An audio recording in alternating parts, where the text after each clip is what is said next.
আজ থাকছে দারুণ স্বাদের কম্বো রেসিপি বাসন্তী পোলাও সাথে চিকেন দমদার। একবার খেলেন বারবার বাড়িতে বানাতে ইচ্ছে করবে। তাহলে রেসিপিটা দেখতে থাকুন। নমস্কার, সবাই কেমন আছেন? আনমোনা বিজয়িতা ভ্লগ অ্যান্ড কুকিং চ্যানেলে সবাইকে স্বাগত।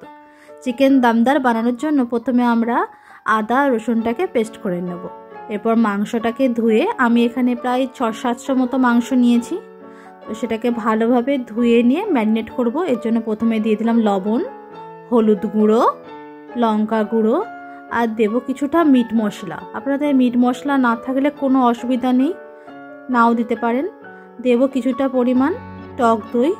টক দইটা যদি খুব টক না হয় তাহলে লেবুর রস দিতে পারেন, আর যদি খুব টক হয় তাহলে আর কিছু দেওয়ার দরকার নেই। আর আদা রসুনের পেস্টটা দিয়ে দিলাম, আর দেব কিছুটা সর্ষের তেল দিয়ে ভালোভাবে ম্যারিনেট করে রেখে দেবো প্রায় 1 ঘন্টা। সমস্ত জোগাড়পাতি করে নিয়েছি। জোগাড়যন্ত্র করে নিলে রান্না করতে তাড়াতাড়ি হয়। তো এখানে আলু কেটে রেখেছি, পেঁয়াজ কুচি, আদা রসুন পেস্ট, আর এখানে টমেটো, ধনেপাতা আর কাঁচা লঙ্কা কেটে রেখেছি। এরপরে কিছুটা আমরা চারমগজ আর কাজু ভিজিয়ে রেখে দেবো, পরে বেটে নেব। প্রথমে কড়াইয়ে তেল গরম করে আমরা আলুগুলোকে বেশ লাল লাল করে ভেজে নেব। সামান্য হলুদ আর নুন দিয়ে দিলাম, এতে রঙটাও সুন্দর আসবে। আর চিকেন দমদারের মেন মশলাটা আমরা এখানে রেডি করে রাখবো। এখানে আমি জয়িত্রী, জায়ফল, শামরিচ আর নিয়েছি, শাহজিরা আর তেজপাতা, শুকনো লঙ্কা আর গোটা গরম মশলার মধ্যে লবঙ্গ, এলাচ আর দারচিনি। তো সবটাকে আমি ভালো করে থেতো করে নেবো। এরপর কড়াই তেল গরম হয়ে গেলে আমরা সমস্ত ফোড়নটা ওতে দিয়ে দেবো। বেশ সুন্দর ভাজা ভাজা গন্ধ হয়ে গেলে এর মধ্যে আমরা পেঁয়াজটা দিয়ে পেঁয়াজটাকে ভালোভাবে ভেজে নেব। পেঁয়াজের মধ্যে কিছুটা নুন দিয়ে দেবো যাতে পেঁয়াজটা তাড়াতাড়ি ভাজা হয়ে যায়। এই সময় চিনি দিয়ে দিলেও বেশ সুন্দর কালার আসবে রান্নাটায়। দেখুন পেঁয়াজটা আমার ভাজা হয়ে গেছে। তো আমি এই সময় টমেটো আর কাঁচা লঙ্কাগুলো ওতে দিয়ে দেবো, দিয়ে ভালোভাবে ভেজে নেব। টমেটোটা একটু আগে দিলে টমেটোটা বেশ গলে গলে আসবে। টমেটো পিউরিও দিতে পারেন, কোনো অসুবিধা নেই। আদা রসুনের পেস্টটা দিয়ে দিলাম, দিয়ে ভালোভাবে ভেজে নেব। একবার বাড়িতে বানিয়ে দেখবেন, খুবই সুন্দর খেতে। কিছুটা নুন আবার দেখে নুন দেবেন, কারণ আগে দিয়েছেন। হলুদ গুঁড়ো, লঙ্কা গুঁড়ো, 1 চামচ জিরে গুঁড়ো, 1 চামচ ধনে গুঁড়ো, আর মিট মশলাটা আবার এখানে আবার দিলাম একটু। আর দিয়ে দিচ্ছি কিছুটা কাশ্মীরি লঙ্কা গুঁড়ো যাতে রঙটা খুব সুন্দর আসে। দিয়ে ভালোভাবে মশলাটাকে মিক্সড করে নেব। এরপর কিছুটা ওতে জল দিয়ে আমরা মশলাটাকে ভালোভাবে কষিয়ে নেব। তো কিছুটা আমি এখানে চিনি দিয়েছি আর দিলাম ধনেপাতা, এতে খুব সুন্দর গন্ধ আসবে আর খেতেও দারুণ হবে।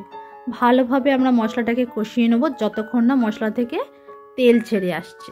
দেখুন আমার মশলাটা খুব সুন্দর কষা হয়ে গেছে, তেল ছেড়ে দিয়েছে।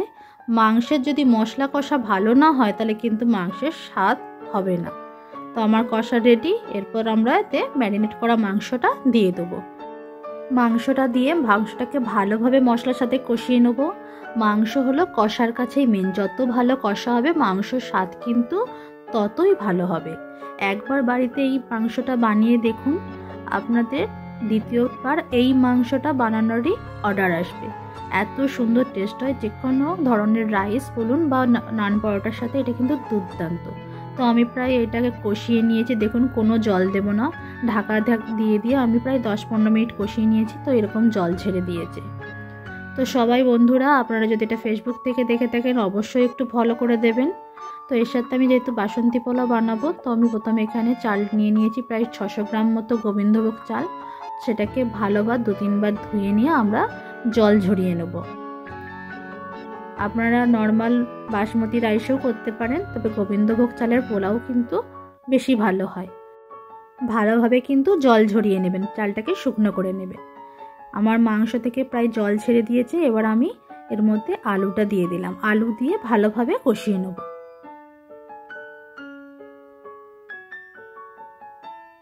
আপনাদের নিউ ইয়ার কেমন কাটছে আমাকে অবশ্যই জানাবেন বন্ধুরা। মাংসতে আপনারা চাইলে নাও আলু দিতে পারেন, কিন্তু আমাদের একটু আলু মাংস ভালো লাগে। তো বেটে রাখা এখানে কাজু আর চারমগজের পেস্টটা দিয়ে দিলাম যখন মাংসটা প্রায় 70% মতো হয়ে গেছে। তারপরে আমরা এটা দিয়ে ভালোভাবে মিশিয়ে নিচ্ছি।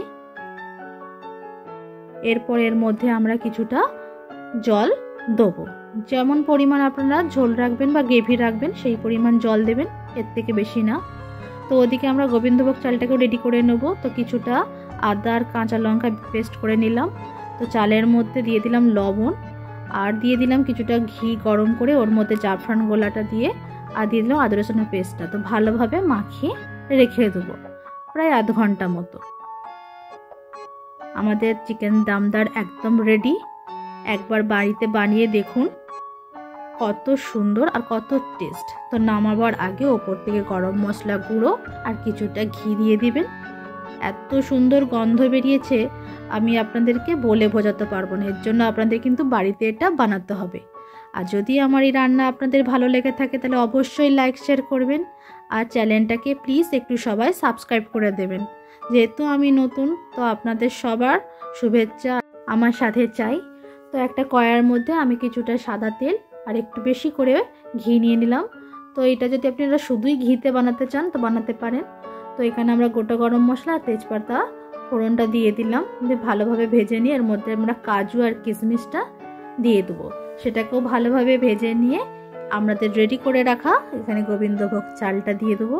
ওটা দিয়ে ভালোভাবে আমাদেরকে ভেজে নিতে হবে। একদম লাল লাল করে ভাজবেন, না হলে কিন্তু চাল সেদ্ধ হওয়ার সময় ভেঙে যাবে। দেখুন আমি এখানে সুন্দর করে ভেজে নিয়েছি, খুব সুন্দর গন্ধ বেরিয়েছে। আর এতে মেন যে জিনিসটা, গরম জল দেবেন, ঠান্ডা জলে করতে যাবেন না, তাহলে কিন্তু ভেঙে যাবে। গরম জলে প্রায় 5-7 মিনিট আমি এটা চাপা দিয়ে রেখেছিলাম। এরপরে এর মধ্যে পরিমাণ মতো, যে যেমন পরিমাণ মিষ্টি খাবেন সেই পরিমাণ চিনি, আমি কিছুটা কাঁচা লঙ্কা আর কিছুটা লবণ আর কিছুটা গরম মশলা গুঁড়ো দিয়ে ভালোভাবে মিশিয়ে প্রায় 10 মিনিট মতো এটাকে 10-15 মিনিট মতো দমে বসিয়ে দেবো। দেখুন আমাদের রংটাও কত সুন্দর এসেছে বাসন্তী পোলাওয়ের। ব্যাস আমাদের রেডি হয়ে গেছে বাসন্তী পোলাও, একদম ঝরঝরে। প্রথমে একটু ওরকম মনে হবে, কিন্তু পরে যত টাইম যাবে এটা ঝরঝরে হয়ে যাবে। কিছুটা ঘি ছড়িয়ে নামিয়ে রেখে দিন, ব্যাস। তারপরে গরম গরম সার্ভ করুন। আমাদের তো এটা একদম নিউ ইয়ারের লাঞ্চ জমে গিয়েছিল। আপনাদের সবার নিউ ইয়ার কেমন কাটলো, 1 জানুয়ারি কোথায় কেমন কাটালেন আমাকে অবশ্যই জানাবেন। সবাই ভালো থাকবেন। রেসিপিটা আপনারা বাড়িতে অবশ্যই বানাবেন, আর কেমন হয়েছে আমাকে কিন্তু সেটা জানাবেন। তো আর নতুন রান্না নিয়ে আমি আবার আসবো। আজকের মতো এখানেই, টাটা।